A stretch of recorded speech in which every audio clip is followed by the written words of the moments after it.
MacDonald Carey, and these are the days of our lives.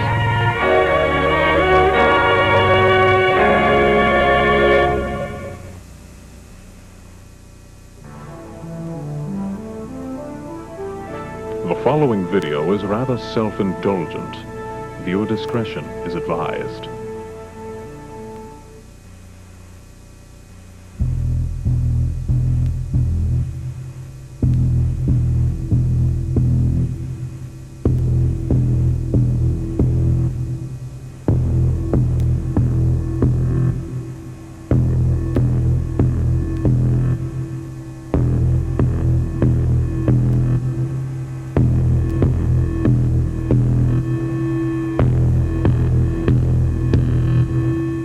OneShot is a puzzle adventure game originally developed by Eliza Velasquez and Night Margin and released in 2014. It plays similarly to other puzzle adventure games, with a few clear distinctions separating it from most other games of the genre. Primarily, one big distinction was in its approach to meta-commentary on gaming. The game's story posits the player as a god, guiding the game's protagonist, Nico, but the game didn't leave its meta-commentary to its story alone.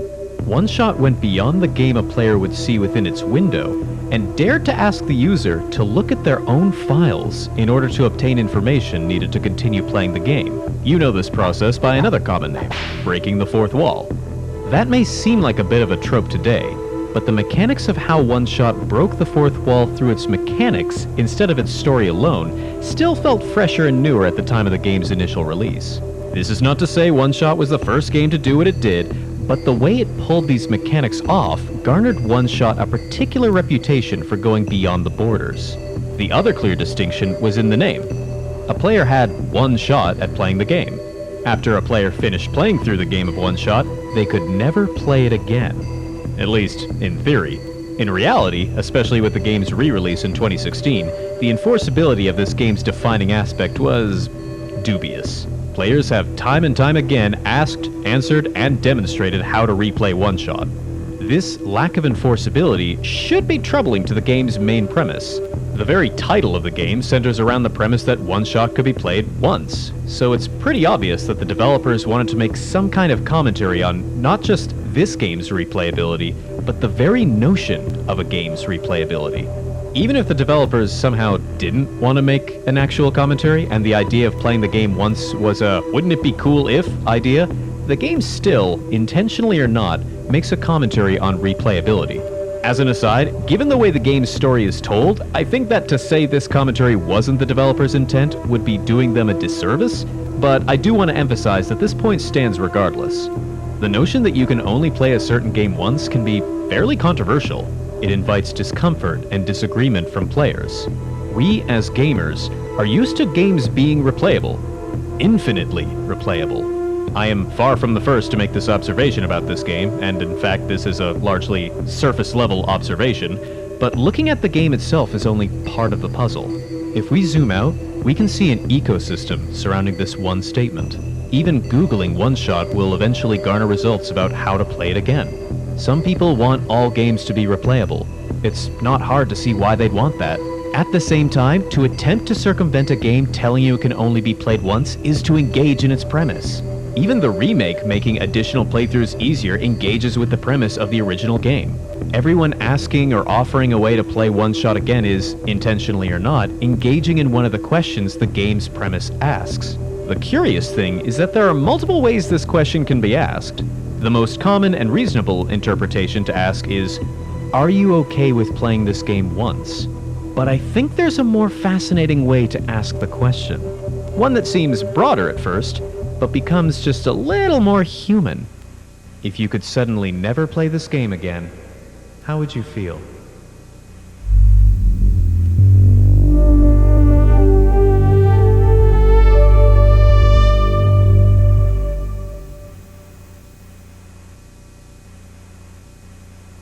Some video essays benefit from being personal to the author.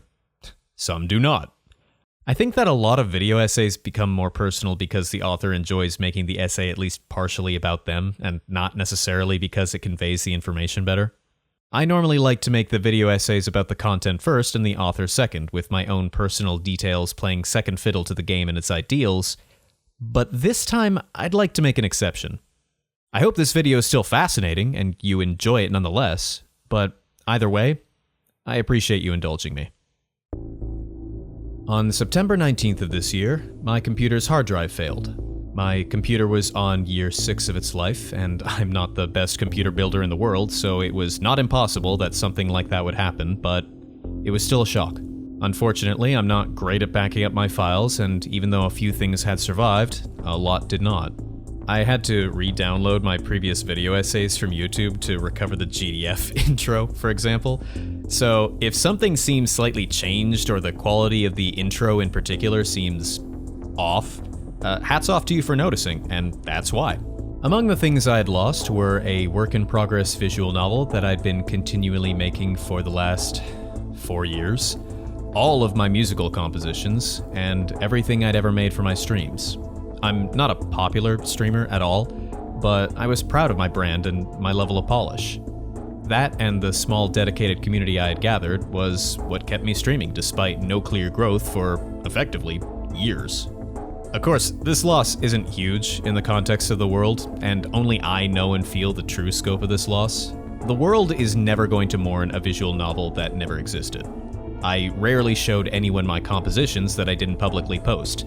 No one but my 10 viewers would notice if I stopped streaming. At the same time, I think it's a very human feeling to lose something that only meant something to you. It's not enough to have something, one also needs the security of knowing it won't disappear.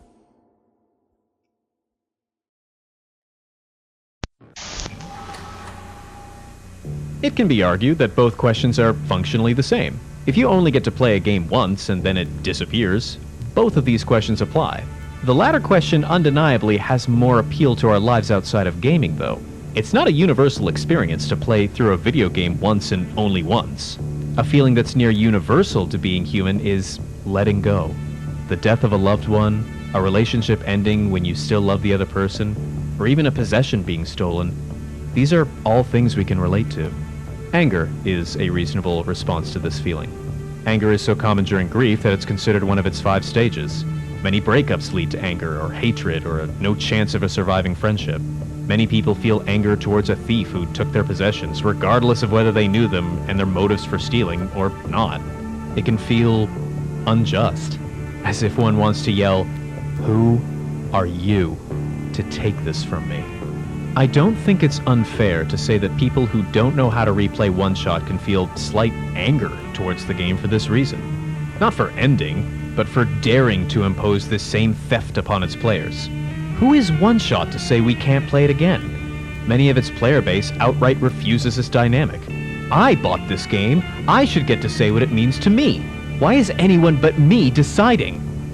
But if we ignore the fact that OneShot has no right to do this to its players, which is, no matter your opinion, not an unreasonable statement, it is a fascinating piece of media for this reason. On one hand, we may see a good game in OneShot and want to leave the option open to play it again. On the other, if the game wasn't good, people wouldn't want to play it again, and the questions it asks wouldn't be as impactful. They may even fall on deaf ears.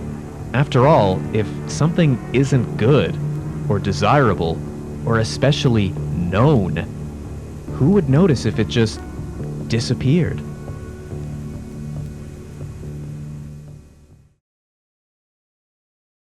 I think I felt an obligation to continue streaming for a few years now. I've told myself that if I didn't up the ante and continue, my community would get bored and leave me for other creators, and I would fall into further unfavorability with the dreaded Twitch algorithm.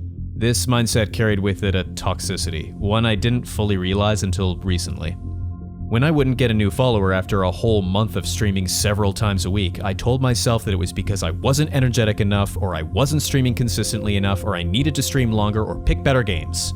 It wasn't my fault, per se, so I wouldn't punish myself for it, but I had a mindset that I could always make it better. I never asked myself a question I now knew existed in the back of my head for a while. Do I want to continue streaming? Once my computer died, I realized that if I wanted to keep streaming with the same assets and level of polish, I would have to put hours of work in, and put them in quickly so I didn't lose my momentum from streaming relatively consistently for years. Not to mention, I'm recreating things that I already knew were up to my standard of quality, and I'd have to recreate them exactly or it would bother me. Suddenly, the question became clear, and the reason I knew the answer immediately was the same reason I pushed that question to the back of my mind in the first place.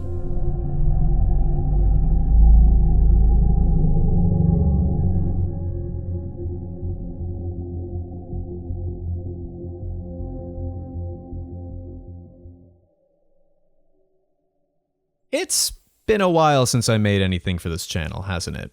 I had, and have, a lot of aspirations for this channel. I'm not often happy with what I create, but I was really happy with the first few videos I made for this channel. I received encouragement and support for the last 2 videos I made. I wanted to continue, but with my schedule full of classes, streams, and other projects, I kept pushing the video essays to the back burner to be completed another time. I'd get to it eventually. Something else came first. The result? I haven't posted on this channel in nearly years. Subscribers have left, which is completely fine. Some YouTubers follow the philosophy that subscribing costs you nothing, so why unsubscribe from a creator you enjoy? I believe that a subscriber owes me nothing, and they can do what they want when they want without needing an explanation. No one owes me their time, and even if they stuck around, they don't owe me their excitement either. In this way, I started to believe that even if I did return, a lot of even my current subscribers would not care, so it made me hesitant to post again. It felt weird to just come back as if no time had passed, I guess. But I also didn't want this channel to die.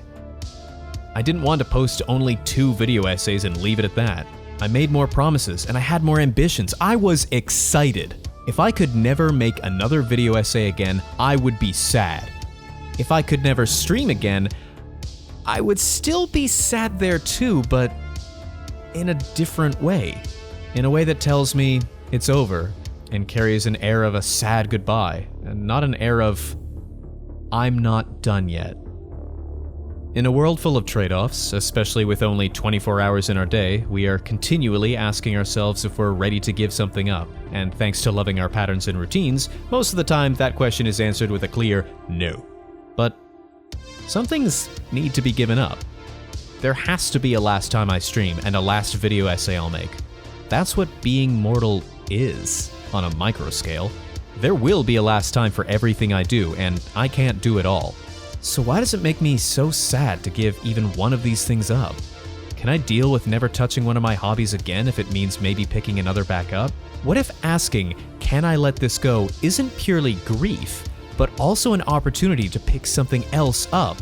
What if this other thing will make me happier? What if I can look back on a closed chapter of my life with a smile that it happened and realize that if I never gave it up, I'd never feel as much appreciation for what I have now?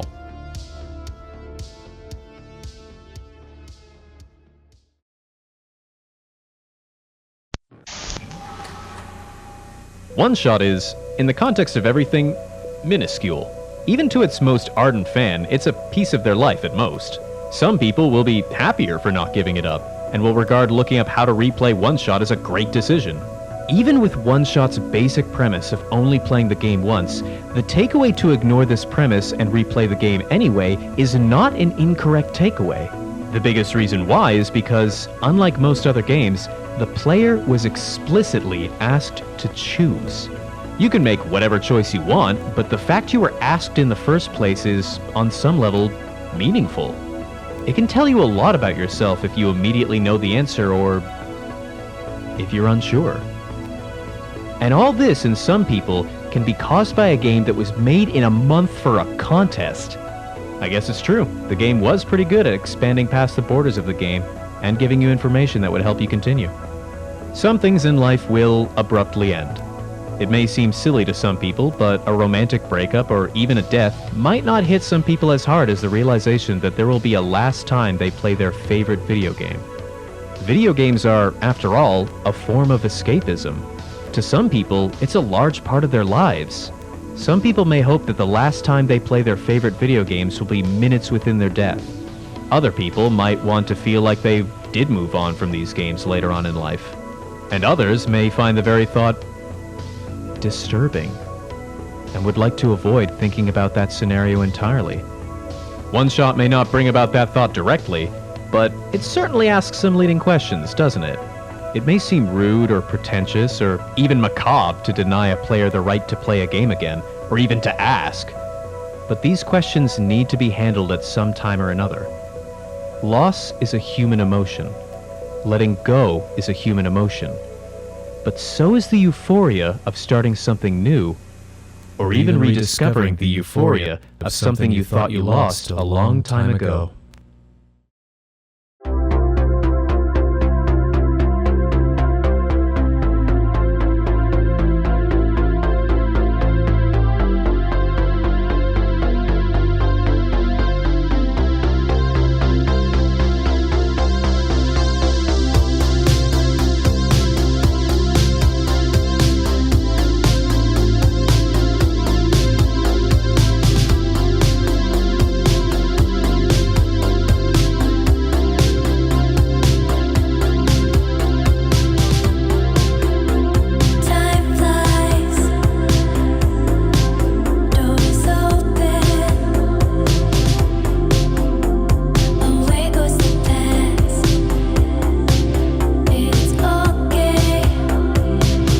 It seems silly to be so serious about a small video game and the idea of stopping a small-scale streaming career, doesn't it?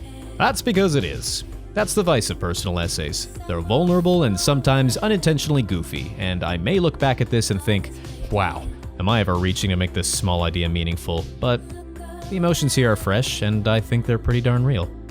I wanted to share them, and I wanted to come back to this channel with a reason why, even if no one asked. I hope you related to these stories somewhat, or at least enjoyed the video. I'm gonna turn this loss into an opportunity and start making video essays again. And if I stop, well, either life has gotten in the way, or I asked myself that dreaded question again. Who knows? If you have any thoughts, or even a personal story that you thought of relating to this, I'd love to hear it. See you soon.